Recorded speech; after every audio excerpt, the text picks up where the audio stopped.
everybody. I'm Anita Finley, of course, your host of the Zoomer TV shows, and I have the Book of the Month author, our September author, which is Peggy Lovelock. And actually, I guess I should mention the person that was responsible for you even thinking about doing this, Melva Michaelian. Is that how you pronounce it? Michaelian. Michaelian. So, Peggy, the reason this happened, I'll just kind of do this quickly. Peggy is a dog lover, but she's a dog trainer. And I have to tell you, and I wrote it in the review, I have never known what a dog trainer has to go through until I read this book.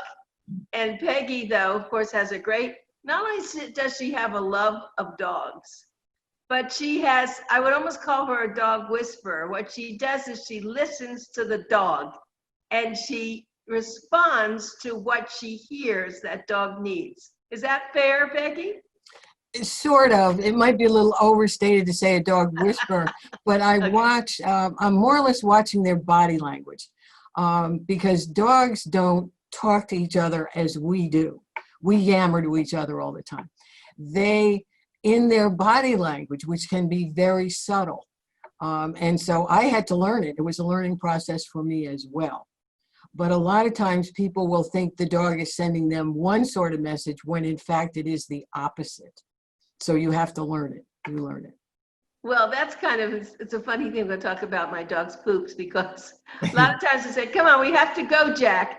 And he's walking around, come on, Jack, let's go. And then I say, okay, Anita, he needs to poop, watch him. There you go. So you have to watch him and know, and then he does, and I tell him he's a good boy, but you're right. And I get very upset when I see people dragging their dogs. They don't give them a chance to pee, to do anything. It's not right, yes, right? Yes. And did you, I don't know if you ever noticed in any of their dogs that you owned, but in a couple that I've owned and a couple that I've trained, some of them, when they go, they want privacy. They will go behind but they don't want to do it in front of you. It's like, oh, no, I don't. And if you keep standing there and keep saying, go, go, they just look at you like, I can't. As soon as they go behind a bush or something, boom, you're done. So there's all these little subtleties, right. You know? Well, but this book, and I have to tell everybody, even if you're not a dog owner, you'll love the book because it's full of compassion. It's really, the name of the book is Rescuing an Angel, Heal, H-E-E-L, Mr. Sims, Heal, H-E-A-L. And it's really a mixture of love for the dog, for Mr. Sims, and for Peggy, and they helped each other when they needed each other in sickness, but also the training part. I could not believe what you went through with the training part. That just amazed me how you learned. You were not a trainer at first, and you learned it. Yes, yeah. Well, you learn from experience, but when you get into competitive, it is just a whole different ball game. And people are looking for perfection. And I'll tell you, Anita, many years ago, I took some ballroom dancing lessons. And what I would often think when I was training Mr. Sims, one of the things the instructor of the ballroom dancing said is, remember this, people, everything that Fred Astaire did, Ginger Rogers did backwards. And that stuck in my mind when it came to training the dog.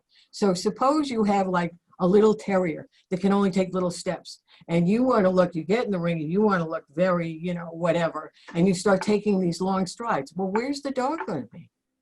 Dog's going to be behind you, right? They can't keep up. So you have to kind of learn to adapt and adjust, when you're doing something like that.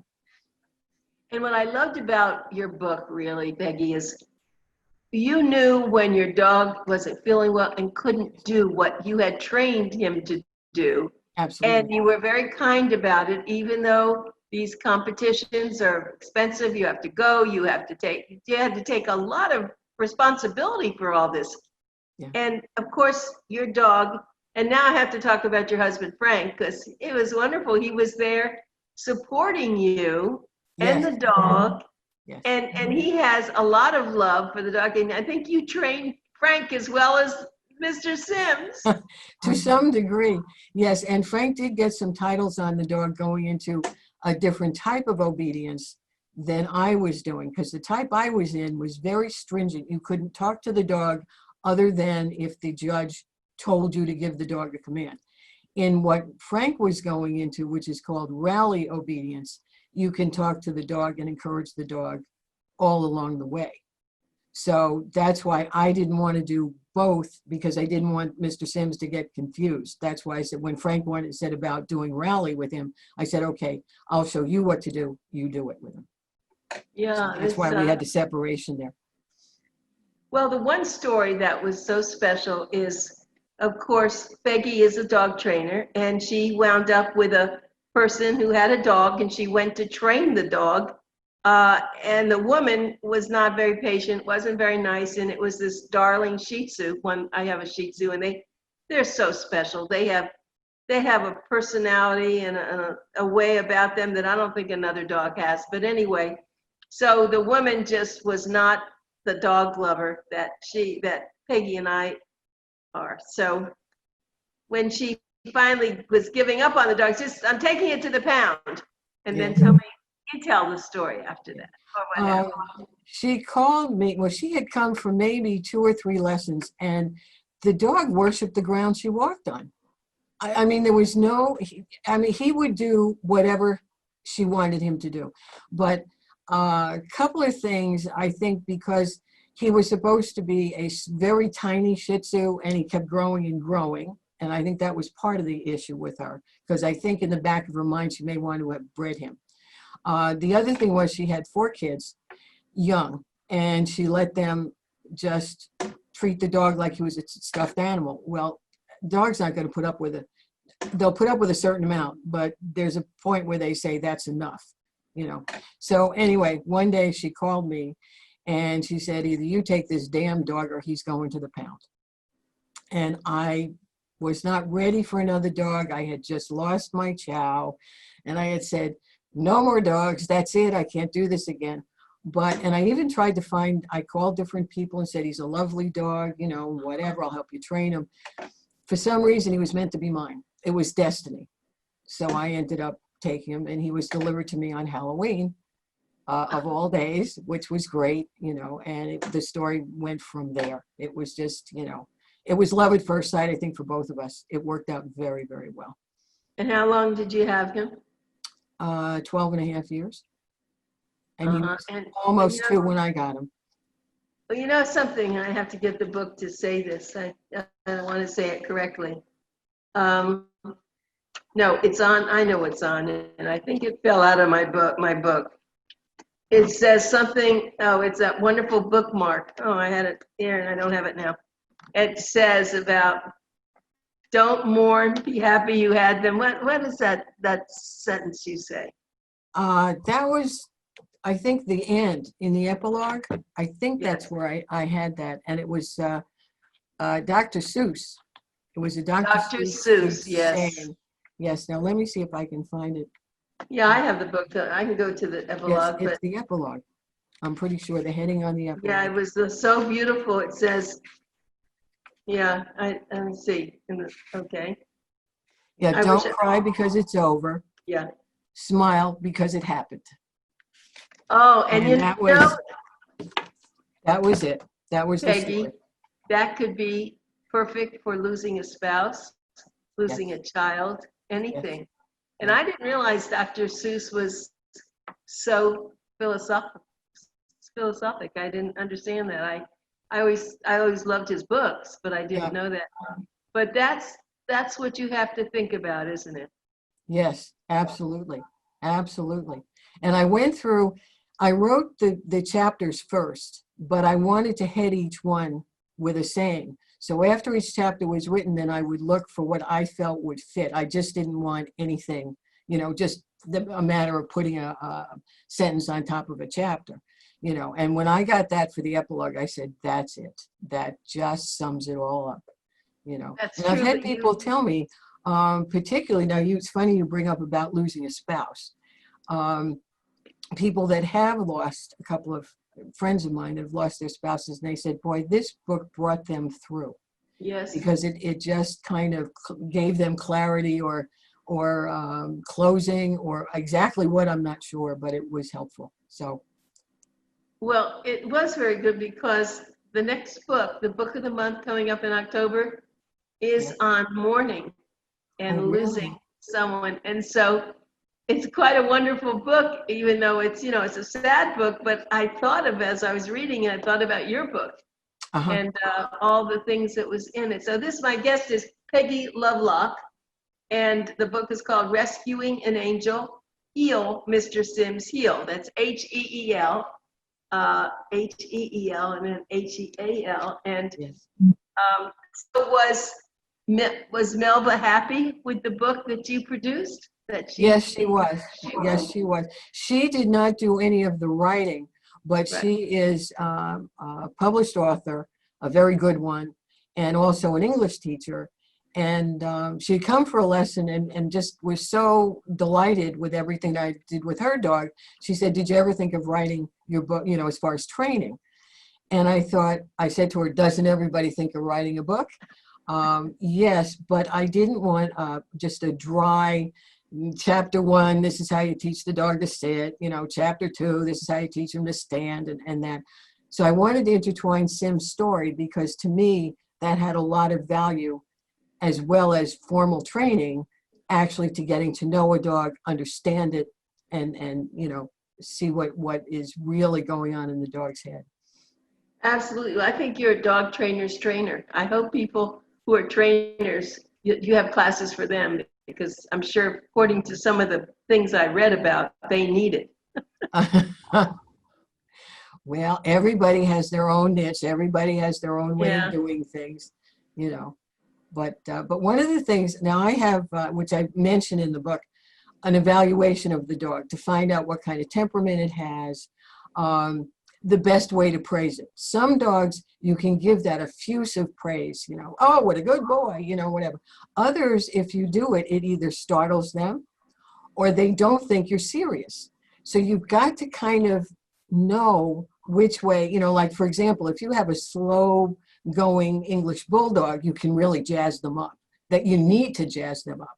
However, if you have a terrier that's bouncing all over the place, you can't. You can't. They think you're throwing a party. They don't know that you really want them to pay attention to what you're, doing. So I do this evaluation to find out about the dog. But as I went along, I began to find that I had to do an evaluation to find out about the people. And seriously, one The of the owners. things, I found was I would ask somebody what their profession was, and you would be surprised. Let's say like an accountant Right. is very task oriented, whatever. Well, in the meantime, they come into me with a Jack Russell Terrier that's jumping all over the place and they can't handle it. It's because they want that dog to have the same focus they do. It doesn't work.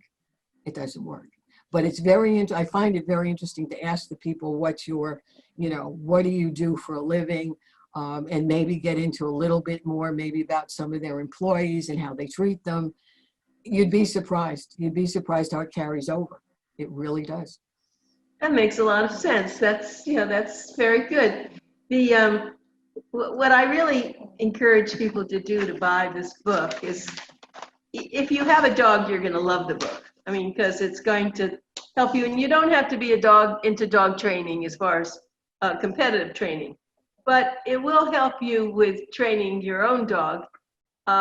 It's funny that some of the things you put in there, I really let my dog get away with. I don't just, he's very sweet and he never does anything that seems bad. And, and I do put up with, like, he has a certain route that we go in the morning, different than at night.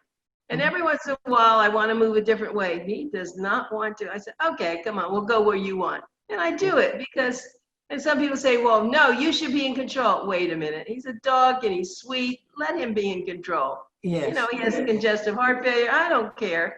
It's, so I am very lenient with him, but he's very, very sweet. Well, maybe you are to some degree, but he has an agenda, and he has his route that he wants to go. What difference does it make? Right. On something else, I would say to you, well, you better straighten that out or let you know that you're the boss, kind of thing. You're the Right. leader of the pack and it's your way. Yeah. But certain things, they, as I said, they have their own agendas. They have certain ways of doing things that they Yeah. want. That's the way they want to do it. So, as long as it's not harmful to anybody, what difference does it make? Right. Yeah, and he is really such a wonderful, sweet dog. But I want to ask you, um, since Mr. Sims was a Shih Tzu, are all Shih Tzus so sweet and so lovable and so smart? Is it in the breed? I would say yes. I would say yes. Of the ones that I have handled, I think where there may be a little bit of a change, and I'm not quite sure, but when they started breeding down to get these tinies, these very small Shih Tzus, I think the temperament there may be just a little bit different. But overall, the breed is a very sweet, smart, and they're not to be taken for granted though. Just because they're a little dog and they're a more or less a lap dog, they would fight to the death for their owner. Really? They'd lose the fight probably, but yeah, Yeah. I mean, they're very devoted to their owners and they're wonderful. They really are. So now you lost your dog. Of course, he passed on to what they call the Rainbow Bridge, right? Yes. Yeah. And do you have another dog? No, not at least not yet. Okay. Maybe one will come along. Yeah, right. But I think if anybody reads this book, I think they'll understand why at this point I don't have another dog. I know. Because it was from him coming from a home where he was just so disliked, whatever, to being almost the perfect dog and doing his therapy work. I recount some stories in there where he went into hospitals and nursing homes and was just wonderful. And then, of course, doing the competition, which Shih Tzus are not noted for competition. Oh, that was my next question. Because when I watch these big shows, I don't really see Shih Tzus so much winning or doing stuff.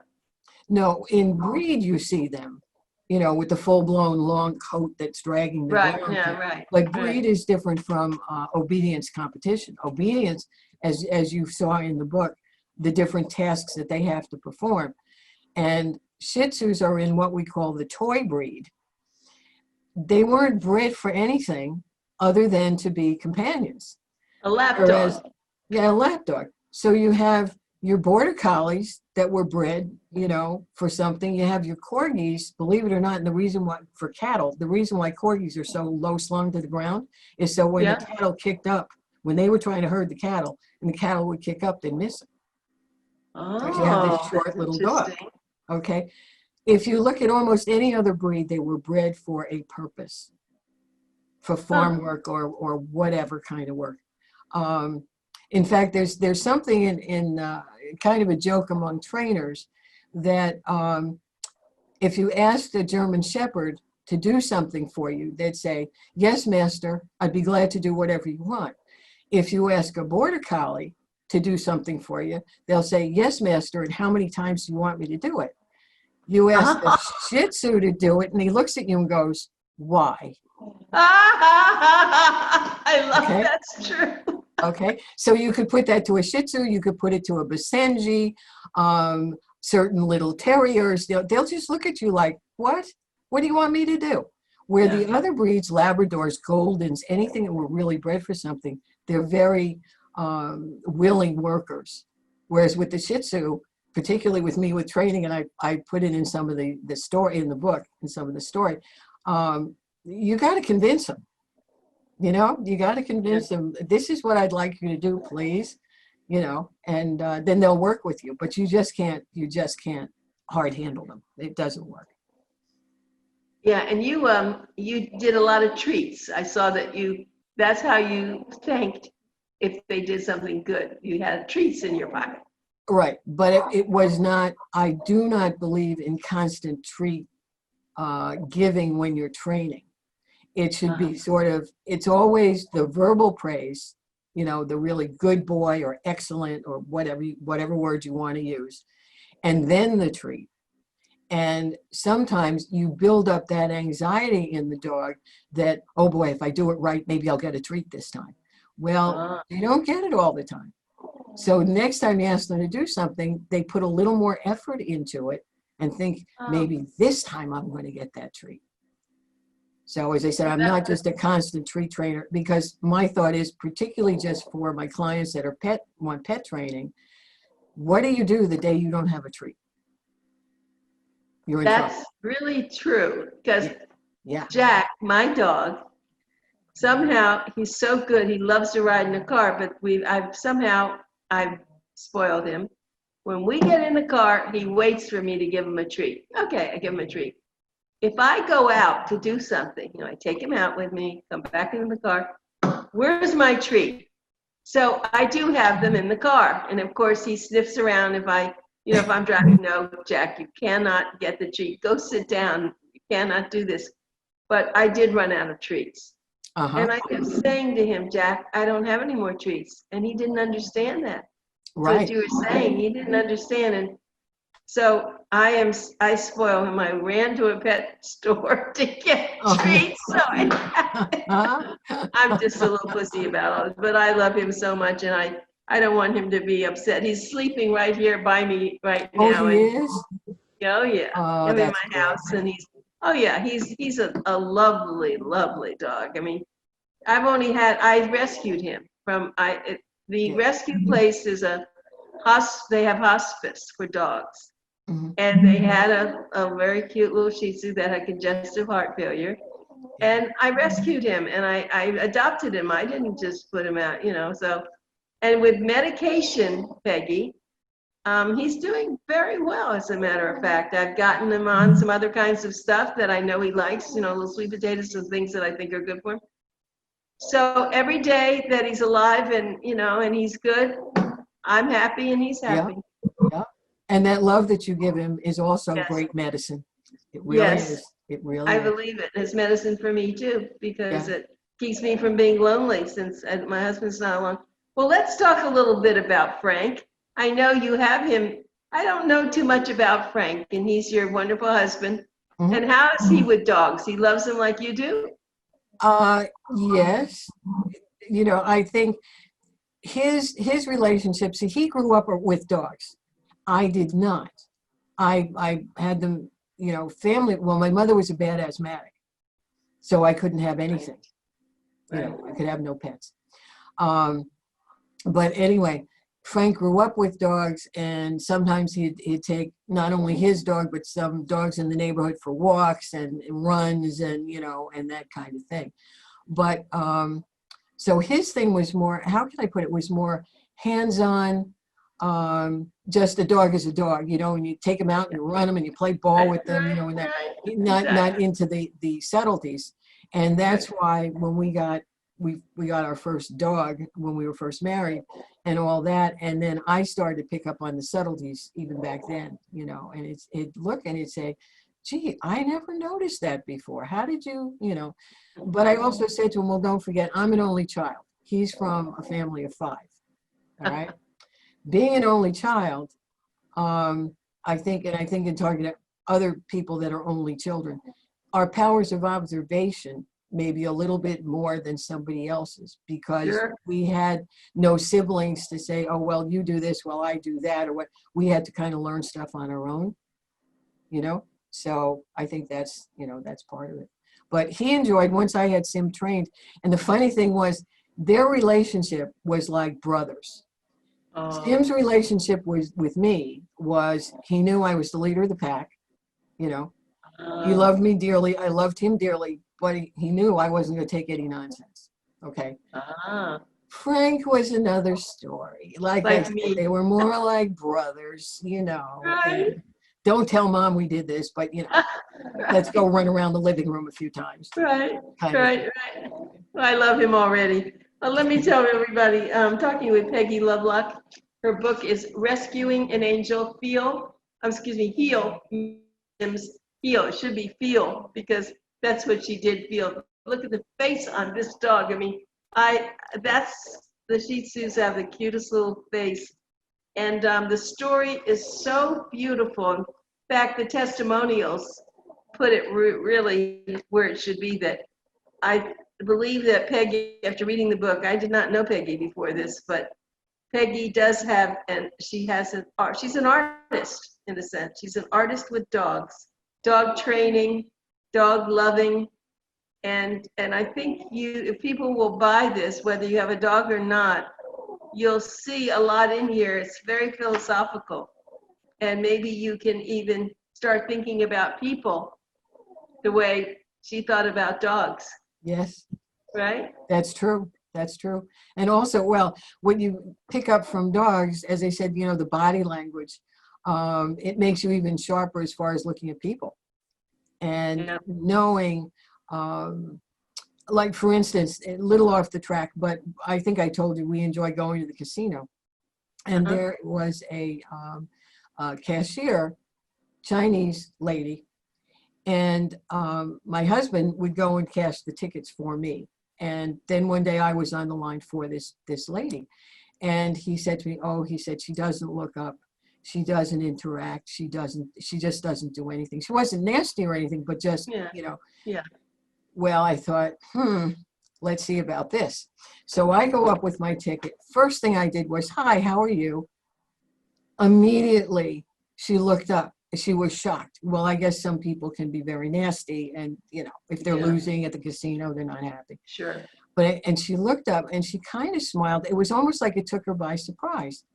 And the next time I went to her, I said, "How are you doing today?" And she said, "Fine." And then she told me she had 3 boys and they were in the Air Force, So when I'd see her, how are your kids doing? Everything okay? Now, as soon as I come up to the window, and with this COVID thing and everything, she'll put her hand up against the plexiglass. She wants me to touch her hand. Yeah. And See, my husband yeah. Frank couldn't believe it. It was like a total turnaround. Right. But it's just, you have a again, skill. you read the body language and you see what you get. Right. You have a skill, and that came out. As a matter of fact, it's Peggy's first book, and it's so well written. She's very excellent grammar, and the philosophy comes through, but it's you feel it.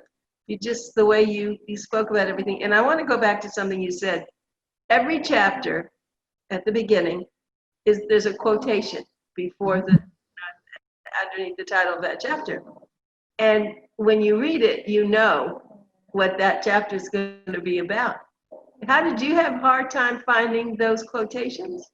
It took some work. It took some work. It really did.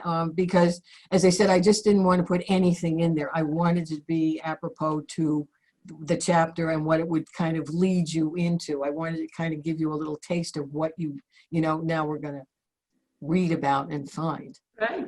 And as you noticed in there, some of them are serious, some of them are humorous. Yes. Some come from Groucho Marx, some come from Ronald Reagan, some came from Churchill. I mean, they came from all over, Well, it made me appreciate now when I watch, and I'm going to do that. I will watch dog shows, and I will start thinking about a lot of the stuff that you put in your book about. Sometimes you can't even speak. You just have to take that dog, make him go around, and I really can appreciate what hard work that is. And so I guess we've kind of come to the end of this one, but we will have you back another time talking more about your book. Remember, I guess we can go to Amazon and get Rescuing an Angel, and it's Peggy Lovelock.